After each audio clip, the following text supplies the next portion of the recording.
समृद्धि दीदी पीएम किसान सहायता केबे मिलिबो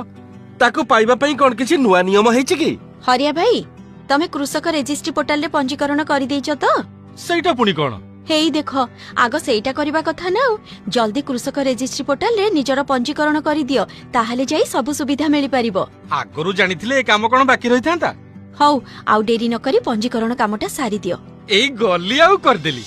आज ही निकटस्थ जनसेवा केन्द्र बा ग्राम पंचायत स्तर रे नियुक्त सहायक अथवा व्यक्तिगत स्तर नचेत ग्राम पंचायत स्तरीय कैंप मानकरे कृषक रेजिस्ट्री पोर्टाल रे निजर जमी संबंधी दस्तावेज और आधार लिंक थिबा मोबाइल नंबर देई पंजीकरण कराई नियंतु।